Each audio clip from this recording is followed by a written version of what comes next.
Alberto Pico es un nombre que, si se pronuncia, parece que todo el mundo lo sabe acerca de él. Pues no es así. Es la innovación con la tradición.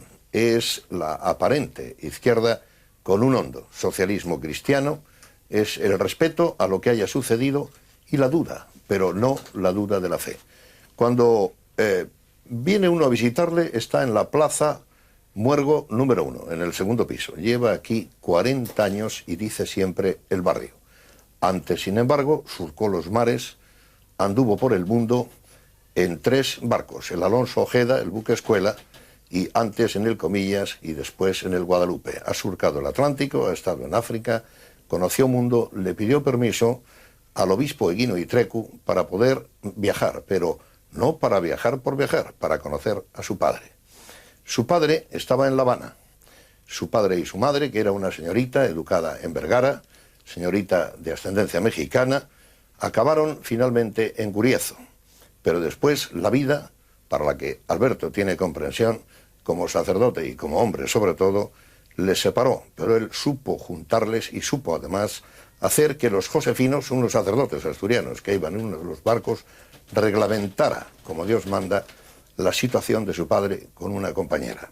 Alberto conoce la vida, la ha vivido, tiene opiniones que en su día fueron muy atrevidas, que hoy lo siguen siendo, pero no lo parecen tanto, y es fiel a sí mismo sin presumir de ello. Hemos vencido su resistencia para que nos reciba y para saber más de su biografía y sobre todo de sus opiniones. ¿Por qué tiene hoy sentido la religión? ¿Por qué tiene sentido incluso la Iglesia organización? Y cómo lo tiene y cómo tenemos o no que dárselo avizorando el futuro. Alberto, cuando murió Pepe Hierro, nuestro gran poeta, de quien se ha repetido mucho, todo era nada y nada era todo, tú dijiste de manera concisa y rotunda, como pide Gracián y como pide tu pensamiento, yo no sé si Pepe Hierro creía en Dios, pero yo sé, dijiste, que Dios creía en Pepe Hierro. ¿Cómo puedes estar seguro de uno y otro? Bueno, yo a Pepe Hierro le he leído mucho. Yo con Pepe Hierro solo me tropecé 2 veces. Una vez fue, no sé si en la Fundación Botín, en la presentación de algún libro, yo le vi y le dije, don José, soy un gran admirador suyo, he leído casi toda su obra, y me dijo, pues ya tiene usted mérito. Y otra vez fue cuando hicieron un homenaje a, ¿cómo se llama, hombre? A Carlos Galán, muy amigo de Pepe Hierro. Vino Carlos Galán, yo no pude ir a la cena, pero sí quería ir un momento a saludar a Carlos Galán. Y fui a saludar a Carlos Galán y estaba allí Pepe Hierro. Y le dije que estaba muy mal con el oxígeno, más le tuvieron que llevar las hijas, y le dije, ¿qué tal está usted, don José? Y me dijo, padre, me parece que pronto voy a necesitar de su auxilio, de sus auxilios espirituales. Pero cuando murió Carlos Galán y la familia, quisieron que yo hablase en ciriego. Y entonces, pues, dije aquello porque verdaderamente yo pienso que la creencia en Dios es un misterio y al mismo tiempo el poeta es como una voz de Dios. Bajo de techo y triste de luz, describe Pereda, que era el cuarto por el que paseaba el padre Apolinar. Aquí, por fortuna, hay luz, estamos en el corazón de este entrañable barrio para ti. La pregunta ahora es, ¿qué mérito, Alberto, tendría creer en Dios si Dios se manifestase a los hombres? Es uno de los pensamientos de Pascal. Pero, caramba, es también difícil creer en alguien a quien nunca se ve y a quien nunca se toca. ¿Cómo resolvemos esta cuestión? Mira, el creer en Dios, y en esto entran todas las creencias, porque unos creemos en Jesús de Nazaret, en Dios, para otros es Alá, es Mahoma. Todos los caminos llevan a Dios. León Felipe tiene unos versos que yo no recuerdo ahora de memoria, pero que su idea más o menos es: para cada uno tiene su rayo el sol, para cada uno tiene su camino hacia Dios. Entonces, es, diríamos, para entendernos, una gracia, ¿por qué yo creo y otros no creen? A mí, yo tengo una fe dubitativa, esto lo digo mucho y mi gente lo sabe, lo cual no me preocupa demasiado, porque hay un texto en San Mateo que más o menos dice lo siguiente. Jesús estaba hablando a la gente y en esto notó que alguien le quería decir algo. Y entonces Jesús se volvió y le dijo: ¿qué quieres? Y le dijo que tengo un hijo muriéndoseme y quiero que me le cures. Y Jesús le pregunta: ¿tienes fe? Y él contesta: creo, pero dudo. Y Jesús le dice: vete tranquilo, cuando llegues a casa tu hijo estará curado. Luego Jesús admitía esta fe dubitativa. Maritain habla, el novelista católico francés, de la distinción entre individuo y persona. Atribuye a la persona ser algo más completo, con espiritualidad, pero no es esta la época en que vivimos, época relativista. El propio Bátimo, católico, del pensiero de Bolle, el pensamiento débil, no dice como don Miguel de Unamuno: creo porque creo, dice creo que creo. Esta fe distanciada, no sé qué es lo que puedas opinar acerca de ella, pero alguna idea tendrás. Yo creo que estamos en unos momentos, decimos que difíciles. Ahora quizá nos enteramos más de las cosas. El Katrina, hubo un Katrina hace 200 años, pero no nos enterábamos nadie. Hace 150 años hubo unas inundaciones y un desbordamiento de río hay en el Valle de Toranzo, en que murieron 80 y tantos personas, y quién lo sabe. Entonces, hoy decimos, es que son unos... Todos los momentos han sido muy difíciles. Dices que la Iglesia... Pues si no fue difícil la creencia y la situación de la Iglesia en la Reforma y Contrarreforma, y sin embargo, ahí estamos.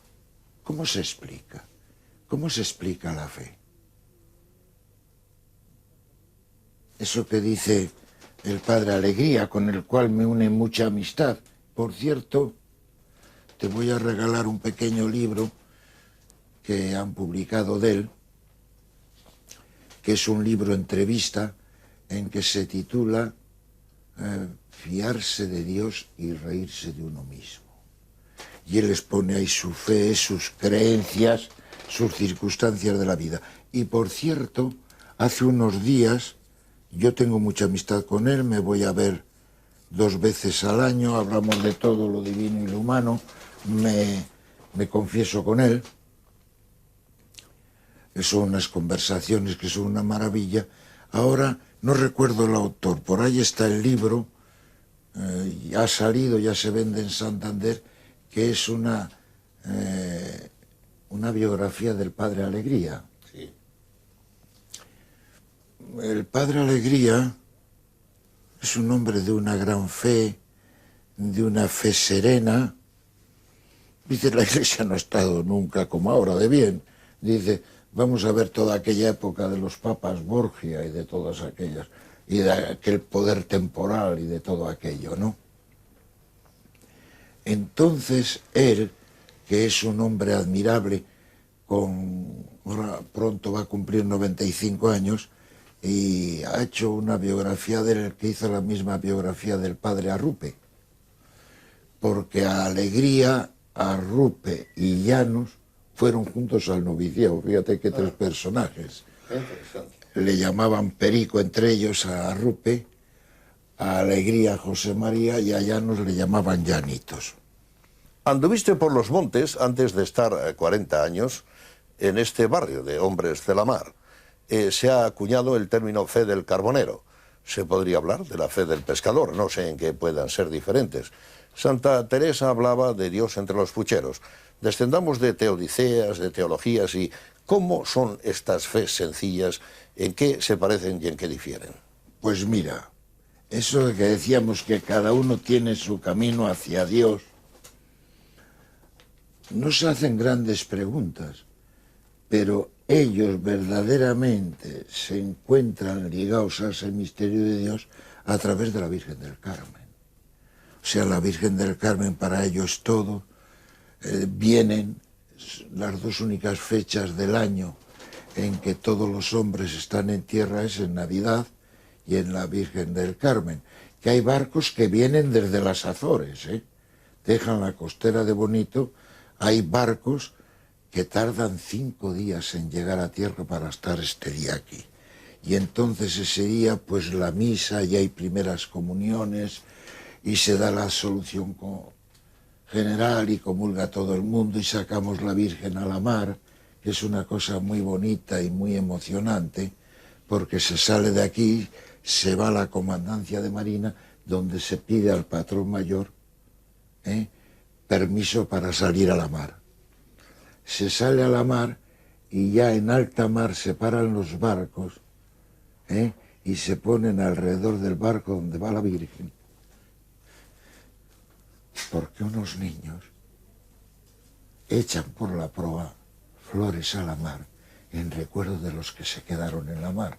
Desde que yo estoy aquí se han perdido 42 hombres, algunos de ellos niños de 14, de 16, de 17 años, pero no en la playa, sino pescando. Entonces, esa fe del carbonero, pues vale sencillamente como la fe del máximo teólogo, porque cada uno...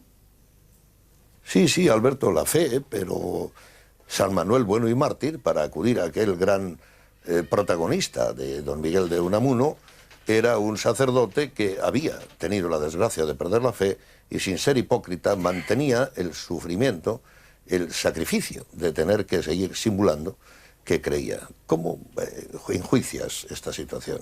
Bueno, yo creo que ese es un libro en que se retrata a don Miguel. Don Miguel, igual que Ortega, igual que otros pensadores españoles, ahora están un poco abandonados, pero que es una figura gigantesca, no solo como poeta, sino como pensador. Esa lucha que él tiene tan tremenda de su fe, tan bonitos aquellos versos que están en la tumba. Y una de las cosas que llevo son estos versos de don Miguel de Unamuno. Léenos un fragmentito. Sí, es muy breve. Méteme, Padre, en tu pecho, misterioso hogar. Dormiré allí, pues vengo deshecho del duro bregar. Y agranda la puerta, Padre, porque no puedo pasar. La hiciste para los niños, yo he crecido a mi pesar. La religión, sí, de religere, de religare, ¿qué es? ¿Una dependencia de lo desconocido o es una relación con el mito y con la mística? ¿Quién sabe? ¿Quién sabe? Pudo ser que el hombre se encontraba verdaderamente desnudo y desolado ante la naturaleza, y hubo un momento que quiso. Probablemente dicen que las pinturas de Altamira llevan en sí un rito religioso muy fuerte. Eso que los bisontes que conocemos todo, que tienen como lanzadas, era esa cosa de que la creencia de ellos era que matándole en figura iban a matarle. O sea, era ya, ahí surgía una fe religiosa. Pero ¿cómo surge la fe del hombre en Dios? No lo sé. Vayamos a algo que se alcanza mejor con la mano. Alberto, responde si quieres en general y si no te parece invasivo acerca de ti mismo. ¿Cuál es la más difícil de las virtudes de sustentar? Yo creo que la humildad. La humildad. Todos tenemos nuestra vanidad, todos dan, pero de repente darnos cuenta que somos unos más entre los hombres y que no somos ni más ni menos. Admitirnos como somos y ahí estamos. La envidia, la saña, la ira, las brasas de odio, infamia, lujuria y mentira, dice Rubén, los motivos del lobo para justificar al animal frente al hombre. Esto es muy pesimista, como lo es aquello de Nietzsche, de la debilidad del cristianismo ante el superhombre, de la flojera, aunque el hombre andaba por los Alpes un poco mal del tiro una temporada. Pero también dice Scheller que los sacerdotes, no necesariamente los católicos, y las mujeres son los resentidos por la necesidad de sublimar las represiones a las que están sometidos. ¿Qué puedes decir de todo esto? Verdaderamente, Jesús, lo grandioso de él es que es hombre. Y al mismo tiempo creemos que misteriosamente es hijo de Dios. ¿Cómo es eso de ser hijo de Dios? Es la sublimación del hombre.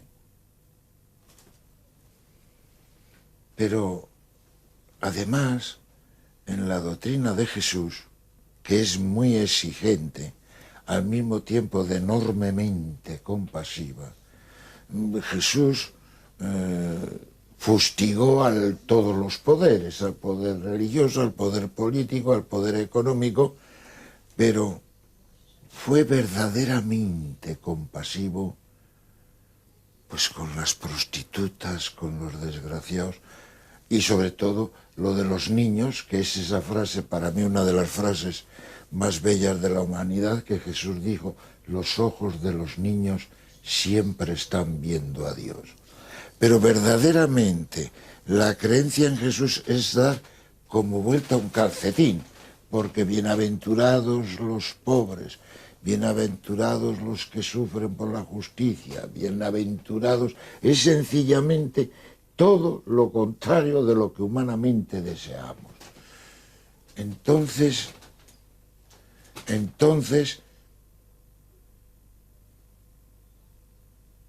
yo en esto creo sencillamente en ese Dios misterioso, con mi fe dubitativa, y que verdaderamente la presencia de Dios es Jesús.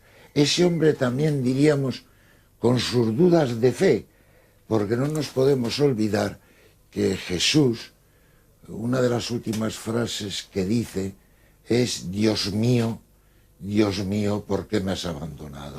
O sea, hay un momento en que Jesús no entiende nada como hombre de lo que ocurre, aunque termina: a tus manos encomiendo mi espíritu, y ahí queda. Los papas, si quieres admitir una distinción entre dogmáticos y testimonialistas, intuyo que los segundos te gustan más que los primeros. Sería bueno saber algo de tus preferencias. Ya no estamos en tiempos en que alguien pueda asomarse y decir: aquí están mis poderes, como hizo el cardenal Cisneros. Los poderes son simbólicos, los poderes son de otro carácter. ¿Cómo enjuicias tu visión acerca de los papas en los tiempos que corren? Mira, para mí, el gran papa que he conocido en mi vida, y que yo creo que será considerado como uno de los grandes papas de la historia, fue Juan XXIII, que fue aquel hombre que dijo: hay que abrir las ventanas para que entre aire fresco y hay que escuchar a la humanidad. E hizo aquellas dos Mater Magistra y Pacem in Terris, que fue verdaderamente no solo a los católicos, sino a los hombres de buena voluntad. Otros papas que yo he conocido: Pío XII era muy niño, yo, el Papa Angelicus, Cada uno tiene su impronta y cada uno tiene su manera de ser. Juan Pablo I vivió un mes, Juan Pablo II 27 años. Yo, por ejemplo, ¿cómo voy a negar? Sería una tontería la enorme personalidad de Juan Pablo II. Sin embargo, en Juan Pablo II, creo que es un hombre, vuelvo a repetir, un hombre grandioso.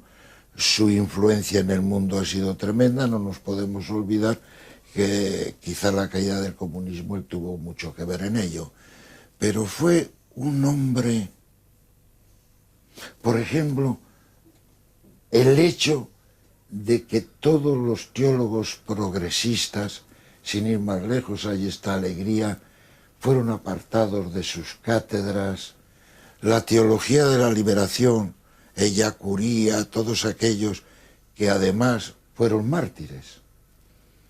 Pues eso no se admitió. Entonces, la Iglesia ha dado un paso hacia atrás. El actual Papa es un hombre que lleva muy poco tiempo. Dicen que se puede esperar sorpresas. En todo momento no dudo ni de la grandeza de esos hombres. Vamos, verdaderamente llegar a Papa no se llega de carambola. En la grandeza de todos esos hombres, de sus virtudes personales, de su santidad, pero ¿qué va a ser? No lo sé. Quizá todo tenga que ser distinto. ¿Cómo va a ser el sacerdocio? Porque el sacerdote va a ser célibe. Y no lo hablo desde mí, que soy un hombre de 74 años y que me ha costado verdaderamente llevar el celibato, como Dios me ha dado a entender. ¿Por qué la mujer no va a ser sacerdote? ¿Por qué tantas cosas? Entonces, la Iglesia será distinta. ¿Cómo? No lo sé. Igual que la sociedad tiene que ser distinta, claro. No podemos tener una sociedad en que parte es opulenta y solo en África hay 10 millones de niños menores de 5 años con el SIDA. Y estando con el SIDA, ¿verdaderamente se puede hablar contra el preservativo? Es que es más importante el preservativo que a que unos niños nazcan con SIDA. Laicismo y anticlericalismo en España son palabras fuertes, sobre todo la segunda. Y ahí están los testimonios, no apelemos a Galdós con su bella estampa del Nazarín, que es una excepción, pero sí, por ejemplo, a Valle Inclán, que muere sin admitir, sin querer, la próxima confesión, y tantas otras innumerables muestras. Alberto, ¿qué hay que sentir alrededor de este fenómeno, de su origen, de las explicaciones que merezca? Por cierto, muy amigo de Valle Inclán era el doctor Rábago. Y nosotros tenemos una monja aquí que ella recuerda a don Ramón de niña, porque cuando estaba en Santiago de Compostela decían, pues vamos a cenar, y decía él, vamos a cenar donde la viuda que se ha quedado viuda y tiene 7 chiquillos, y una de las chiquillas era de él. Es curioso que cuando le hablaron a don Ramón, oye Ramón, que está él, y dijo, toda la vida las relaciones con Dios mías han sido muy buenas. No quiero estropearlas en el último momento. O sea, cada uno tiene su fe, cada uno tiene su camino, y el hombre puede explicarse a sí mismo. Porque tú quieres explicarte a ti mismo y lo intentas, pero hay algo. Se dice que se necesita creer así lo expone el seguimiento de muchos jóvenes, pero hubo un tiempo en que estuvo de moda el existencialismo, fue muy fuerte. Esta moda tampoco se ha perdido del todo, muchos, la mayoría, eran ateos. Si pensamos como Heidegger que el hombre es un ser sin pedir permiso arrojado al mundo y que tiene que dar cuenta y de forma inevitable y automática de su libertad, bueno, solo Jaspers era, digamos, creyente en ese grupo. ¿Es que tú has borrado de un tachón todo posible existencialismo? Pues mira, tenemos que admitir que cada época tiene su pensamiento, cada época... No podemos quedarnos en Kant. Cada época tiene su pensamiento, tiene su filosofía, y yo creo que todo es bueno para la humanidad. La Iglesia siempre habla de colegialidad, habla de fraternidad, de comunidad, pero por otra parte es muy jerárquica. Hay alguien a la cabeza. Un amigo mío decía, episcopo etimológicamente es el que mira desde lo alto. También significa padre. Y señalaba, si me llama el obispo mirándome desde lo alto, no voy. Porque hay la misma distancia desde el obispado a mi casa que de mi casa al obispado. Y pago la renta, decía. Ahora, si me llama como padre, voy. ¿Qué te merece esta opinión y este pensamiento? Bueno, también culpamos mucho a la Iglesia con sus enormes defectos. Bueno, oye, gracias a Dios que tiene defectos, porque aquello de nada de lo humano me es ajeno de San Pablo, bueno, la Iglesia tiene sus enormes defectos. Ahora, la Iglesia yo digo que ha hecho tres cosas importantes. Una de ellas es que ha transmitido a través de los tiempos la fe en Jesús. Yo cuando hablaba con los chavales, cuando estaba de profesor, que no les enseñé nada, lo único que hice fue quererles y quererme ellos a mí. Y nos tenemos un gran cariño, todos, muchos vienen a casarse y tal. Digo, mirad, esto es igual que la traída de aguas de una ciudad. Pues llega de 50 kilómetros a través de unas tuberías reñosas, con fugas, con no sé qué, pero eso hace posible que tú abras el grifo en casa y que verdaderamente tengas agua. O sea, la Iglesia ha hecho posible que el mensaje de Jesús llegue hasta nosotros.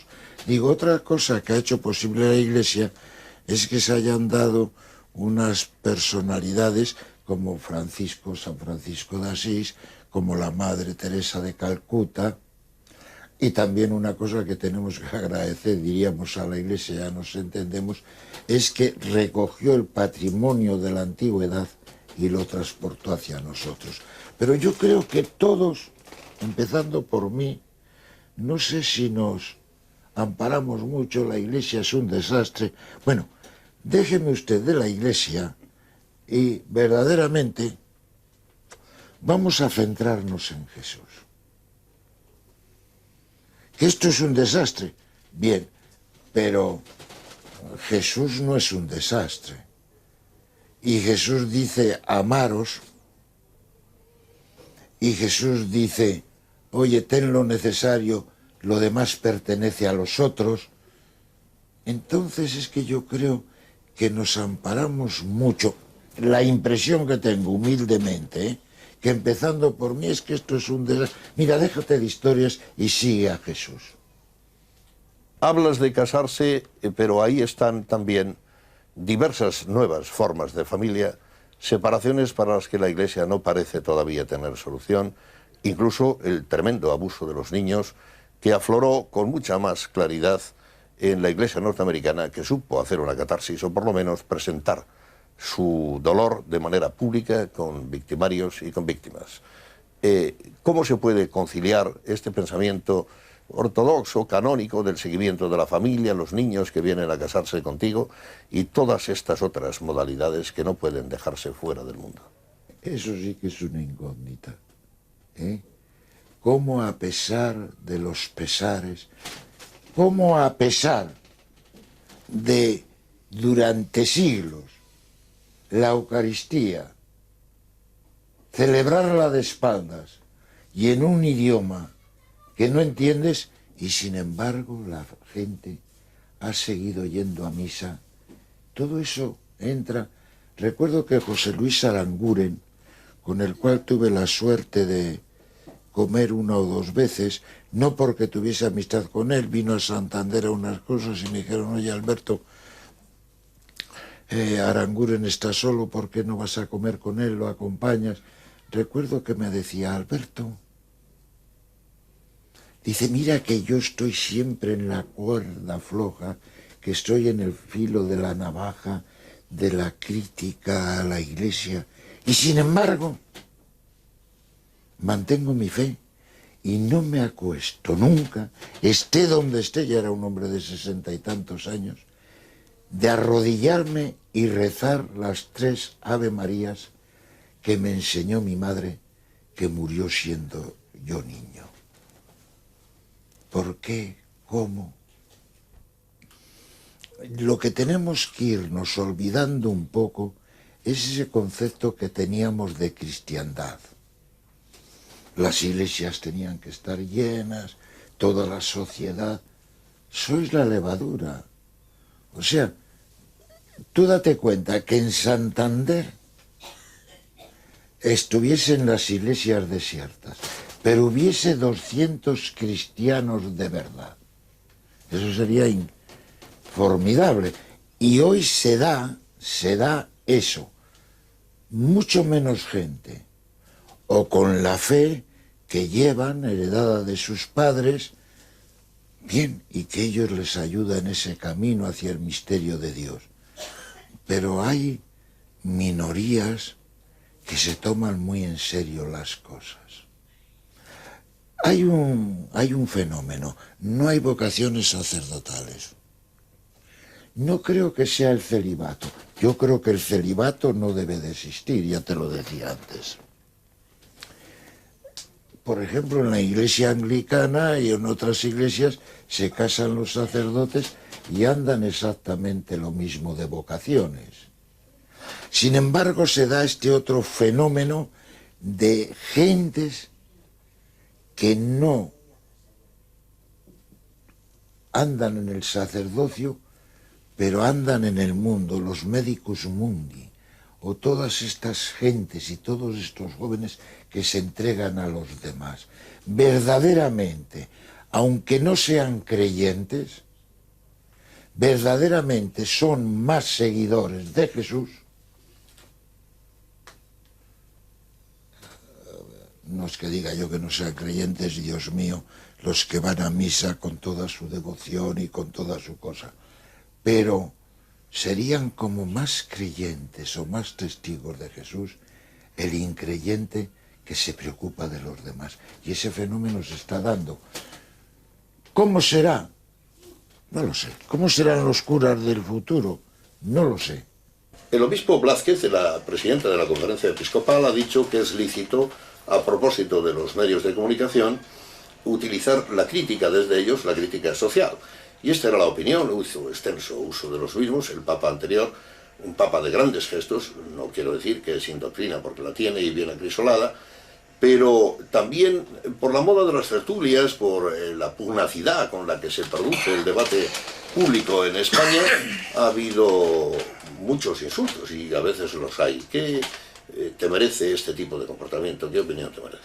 Bueno, es curioso que una cosa, yo escucho muy pocas tertulias, pero me llama la atención que hay unas personas que opinan de todo, de lo divino y de lo humano. Bueno, ¿y qué voy a decir yo de eso? Bueno, opinan, tienen su opinión, yo tengo mi opinión, que hay un anticlericalismo. Hombre, en esto nos dejó mucho la guerra civil. La guerra civil que verdaderamente la Iglesia verdaderamente se abrazó con el franquismo. Que por otra parte la Iglesia...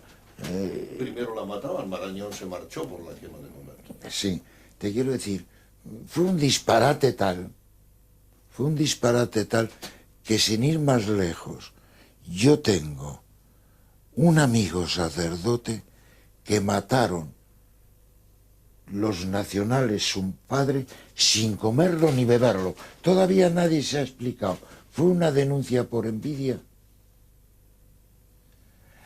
Y tengo otro compañero íntimo del alma, que a su padre, que era falangista, pero falangista de antes de la guerra, de los José Antonianos, había en los Corrales una huelga, me parece que por UGT o algo así. Él no fue a la huelga porque no estaba de acuerdo con la huelga, él tenía otro sentido, José Antonio y tal. Y lo mataron yendo al trabajo a pedradas. Entonces, la guerra verdaderamente fue una quiebra tan total, y quizá la Iglesia tardó mucho tiempo en pedir perdón de esto. Al hilo de tus últimas afirmaciones se suscita el recuerdo del papel de la figura que tiene esa tan fea estatua con un cuello gigantesco, el inolvidable Herrera Oria, el cardenal que volvió a vivir en Santander y que, por otra parte, es una figura con importancia en la transición española porque fueron los tácitos, seguidores de su pensamiento, quienes ayudan a la gradual transformación del viejo régimen para el régimen democrático actual, según el testimonio del que fue entonces vicepresidente y seguidor de su pensamiento, Alfonso Osorio. ¿Qué opinión tiene para ti la figura de don Ángel? Pues mira esto, Herrera Oria, todos sabemos su historia, abogado de Estado, fundador de la democracia cristiana, que además fue muy curioso. Él, durante la guerra, se fue fuera, se hizo sacerdote y se vio con dificultad para entrar en España porque parece ser que Franco no olvidaba que había fundado la democracia cristiana. Vivió aquí en el barrio nuestro. Ahí vivió, donde están ahora las monjas, que el convento ese fue ¿cómo se llama? Un hospital de estos donde se reciben a los apestados. Sí. ¿Cómo se llama eso? No lo recuerdo ahora. Ese edificio estaba ahí porque el mar llegaba hasta aquí y los barcos que venían en otras épocas y traían la peste o esto, estaban ahí fondeados y los pasaban, es que ahora no recuerdo ya el nombre exacto. Bueno, por fin lo dejaron entrar y don José Guino lo admitió en su diócesis y vivió aquí.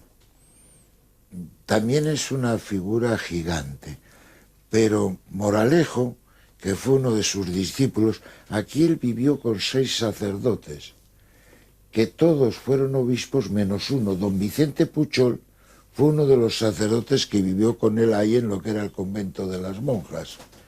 Recuerdo que le pregunté a Moralejo, ya estaba jubilado, es valenciano, era valenciano, le trajo aquí don José a descansar unos días, don José el obispo nuestro, que yo creo que es una gran persona, un gran cristiano, un hombre cercano y bondadoso. Bueno, yo con los obispos pues, no he tenido problemas, de todos puedo hablar bien, quizá he hecho un poco lo que me ha dado la gana, pero son cosas de Alberto y ahí me he quedado. Yo estoy muy agradecido a todos ellos. Y le pregunté a Moralejo, ¿qué tal don Ángel? Y me dijo, don Ángel, como todos los grandes hombres, tenía grandes virtudes y grandes defectos. Es cierto que fue una personalidad muy grande en España, fundó la escuela de periodismo, bueno, fue tremendo. Sus grandes virtudes, que después es muy curioso, recibió el birrete cardenalicio de las manos de Franco y como que Franco fuese un enviado, era una cosa que tenían los jefes de Estado de cierta... el cardenalato a Juan XXIII, que tenían otro privilegio los presidentes franceses, a Juan XXIII recibió el birrete cardenalicio del presidente, que en aquel momento no sé quién era el presidente francés. Lo cierto es que era no creyente. Y le impresionó tanto la figura de Juan XXIII, que el hombre pidió los sacramentos para morirse. Alberto, algo más cercano. Para venir a tu casa he visto la calle en la que dice Miguel Bravo. Quiero poner ante tus oídos este nombre porque la amistad es muy importante en tu vida. Háblanos de lo que significó esta persona en tu vida y también tus amigos, tus más queridos amigos. Es el hombre. Yo he tenido mucha suerte con los amigos. Yo creo que los amigos han sido para mí importantísimos. Empezando por Ángel Alonso, que después se secularizó. Yo debo muchísimo a Ángel Alonso y mucha ayuda suya en mi sacerdocio. Miguel Bravo, para mí, de eso te podría hablar Carmen. Miguel Bravo es el hombre más extraordinario que yo he conocido. No solo de talla intelectual, algunos opinan que fue el alumno más brillante que pasó por la Universidad de Comillas, con aquella sotana, con aquel flequillo, estando allá en poblaciones donde llevaba la comunión a los enfermos esquiando, sino además de ser un hombre de una categoría intelectual, era la persona o el personaje humano más grandioso que yo he conocido. Y tengo amigos imponentes, Joaquín González de Echegaray, que es un sabio, y bueno, bien, y tantos otros. Pero Miguel es algo aparte. Lo cierto es que en el barrio hay miles de anécdotas. Tú no sé si conocerás un librito que se hizo a la muerte de él, en que escribe bastante gente. En el despacho de Miguel Bravo se fundaron las comisiones obreras. A Miguel Bravo vinieron del Partido Comunista a pedirle que por qué no se hacía del Partido Comunista, y dio una contestación. Les dijo: no me hago del Partido Comunista porque me parece muy poco y falsamente revolucionario. Eso lo dice todo. Sí. Estamos, sin embargo, cuando dices siempre eufemísticamente. Hay niños que se llaman Miguel, un muchacho que ahora tiene 40 años, recuerdo que se moría, lo atropelló un coche, se moría, estaba en quirófano, yo salí llorando del quirófano, la madre estaba afuera y me dijo: no llores, Alberto, que el niño no se me muere, que yo le puse Miguel por don Miguel, y a mí el niño no se me muere, Miguel no deja que mi niño se muera. O sea, lo que ha calado verdaderamente en la gente aquel hombre. Al escucharte se diría que mantienes, como es conocido, fuertes opiniones dulcemente expresadas de lo que antes se llamaba izquierda, no sé ahora, pero sí se puede llamar socialismo evangélico o evangelio socialista. ¿Por qué no? ¿Cómo se puede vivir en un barrio entrañado en el regionalismo más fuerte del mundo perediano y con todos sus símbolos y sus realistas recuerdos decimonónicos, y compaginarlo con este pensamiento de lo que se veía siempre como una avanzada? Pues mira, no lo sé, yo estoy en una época de la vida, ya en la recta final, como decía un sacerdote mayor, cuando yo llegué de navegar, que tenía 29 años, dice: ay, usted tiene toda la vida por delante. Dice: a mí me queda lo más corto y lo peor. Pues mira, en esa última época de mi vida, trato de estar a la escucha. Trato de estar a la escucha. Y para mí lo fundamental es aquello de San Juan de la Cruz. a la caída de la tarde, tan solo se nos juzgará de amor. Entonces es el ir viviendo, el ir queriendo, el estar a la escucha, el decir, hombre, si sirves aunque sea como un farol que ilumina un poco, un farol en donde pueden venir los perros a mear, pues por lo menos un sitio en que estás ahí para que uno llegue y te cuente sus cosas, el otro sus necesidades, el otro sus alegrías, el ir conviviendo con la gente.